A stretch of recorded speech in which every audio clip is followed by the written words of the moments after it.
Well, on behalf of the Robbinsdale Senior Commission, I'd like to welcome you. And yes, we've been planning to put this presentation together for quite a while. It's centrally focused on Robbinsdale. Robbinsdale, as you probably already know, is a very thriving, growing community with a lot of things happening. And we're looking seriously at pedestrian safety, specifically in the downtown area. So can everybody see this okay?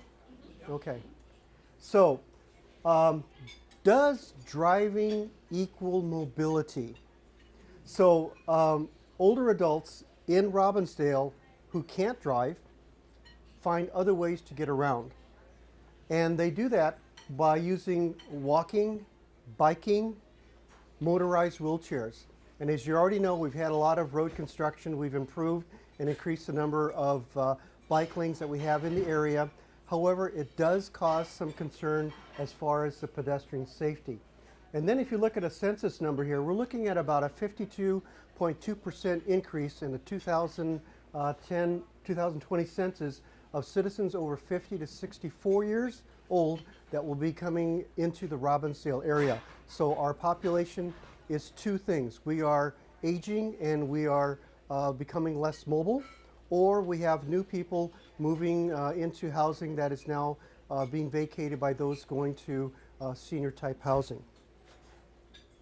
So in Robbinsdale, we have several senior housing, Copperfield being one, Broadway Court, Robbinsdale Commons, and the Maranatha Care Center. We also have senior care centers that are close to downtown Robbinsdale. Good Samaritan, again, Copperfield, Crystal Care Center, and Robbinsdale Rehab. So we have a lot of facilities that are located very close to the walking and riding paths here in Robbinsdale. So in addition to that, we also have a whole variety, and there's a few more in here, of apartments that are in and around and close to Robbinsdale within walking distance to downtown. So based on the Hennepin County Initiative on Aging, 1 out of 5 adults over the age of 65 do not drive. And many are stopping driving for a variety of reasons, mostly because of declining vision, declining hearing, physical or mental disabilities, as well as a occasional inability to respond quickly.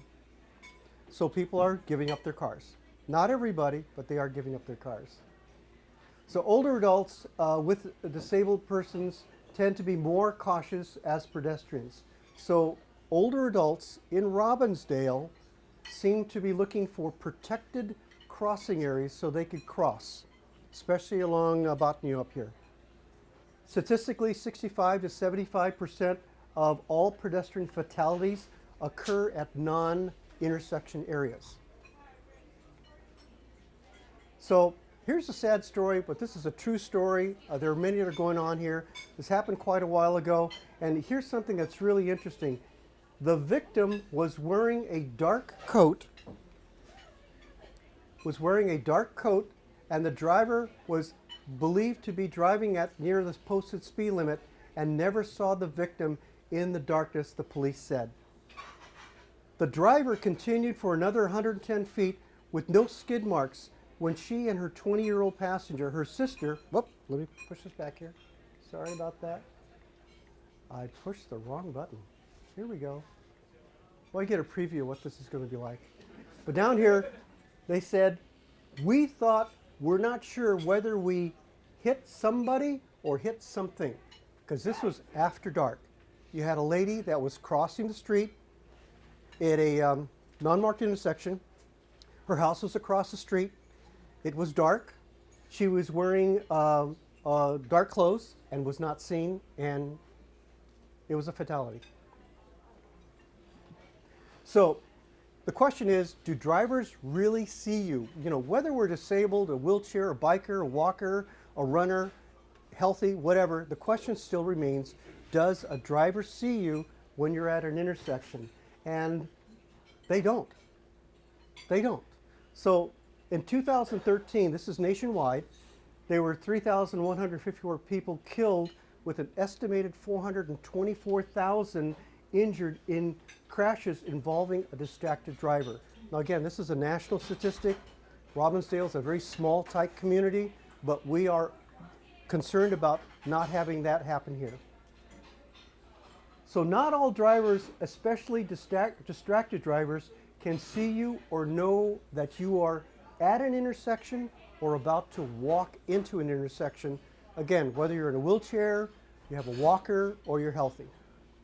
And in 2013, let's see, there were 3,154 people killed and an estimated 424,000 injured in these situations.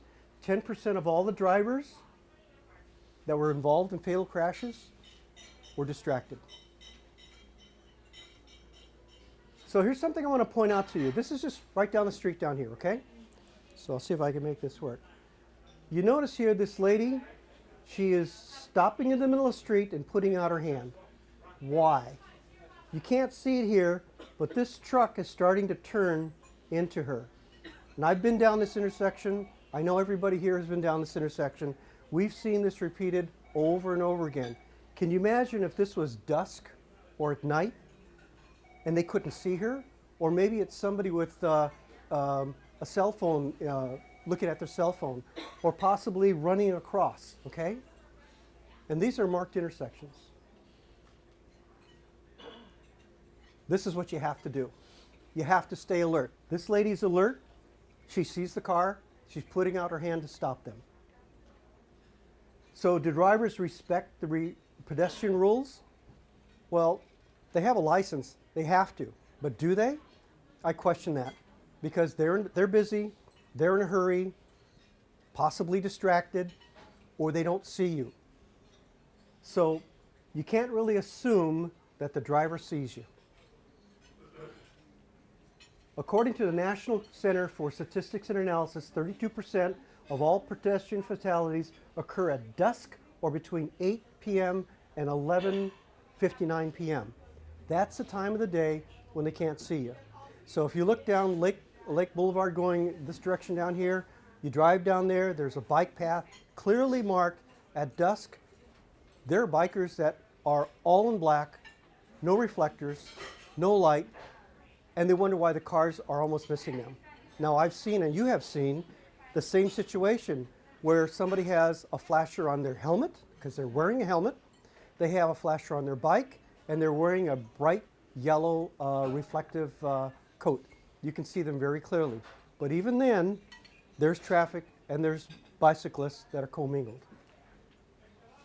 So, you can't assume that the driver will give you the right of way even if you're in a marked area. Now this is just right down the street, right down here, okay? And so, the best defense is to make eye contact. If you're crossing the street, even if you have the right of way, look at the driver. Point at the driver. Walk across the street. Keep your eye on the driver so they know that you're there. So the turning traffic, they legally must yield to pedestrians. But we all have seen this one intersection. It doesn't happen all the time. So almost half of all traffic crashes resulting in pedestrian casualties involve alcohol consumption. Now, as you can see here, this guy's not making some good choices here. However, surprisingly, 34% of that total was on part of the pedestrian. And on top of that, if you also include medications, that also impairs the pedestrian making their decisions. It also impairs their reflexes and other abilities. So how to not become a pedestrian statistic? Follow all the traffic control signals in all intersections. Because a vehicle is not visible does not mean that it's safe to cross. When crossing an intersection, have eye contact with the stopped driver. Do not wear headphones or talk on a cell phone as you cross an intersection. Never cross a street mid-block or jaywalk. Never cross outside of the marked lines or intersection. Jaywalking. At dusk or at night, wear bright colors or a reflective vest. In a motorized wheelchair, always wear bright colors, wear a red flag on a pole, and at night, use a flashing light. So again, how many of us here in Robbinsdale have seen at our major intersections down here where somebody's crossing the street, no reflective gear, it's dusk, they're wearing dark clothing, and they go across the light and it turns red? That's the concern. When bicycling within the Robbinsdale area, stay within the marked bicycle paths and watch for autos entering and exiting from the alleys or streets. They don't see you. Wear a reflective vest, a safety helmet, and a rear flashing light on your bicycle. If you can't make eye contact with the driver, wave your arms. Ride as though you are invisible. Keep your head up and slow down. We've seen many people who are commuting back and forth on bicycles. They've got their head down, they've got the earphones on, and they're running full tilt. And we know you can't stop a bike that fast, especially if it's wet. And watch for autos making a right turn in front of you at an intersection. So here's some key points to remember. Is driving an auto the only way to get around here in Robbinsdale? Not necessarily, because Robbinsdale residents have other ways to get around. Now, we have light rail coming in. We have all the amenities that we need for a good, thriving town here in Robbinsdale. We have a lot of places where people live, where there's senior housing, and everybody wants to live here for a reason, and it's to be mobile, whether they have a car or not. So you got to keep that in mind. And next, do drivers see pedestrians, cyclists, joggers, or walkers? Again, not necessarily. It's on our behalf to be proactive about our own safety. What is the best defense as a pedestrian? Again, wear bright clothing. Always make eye contact with the driver at intersections. So on behalf of the Robbinsdale Senior Commission, I want to thank you for your time today. It was a pleasure talking to you about pedestrian safety. Thank you.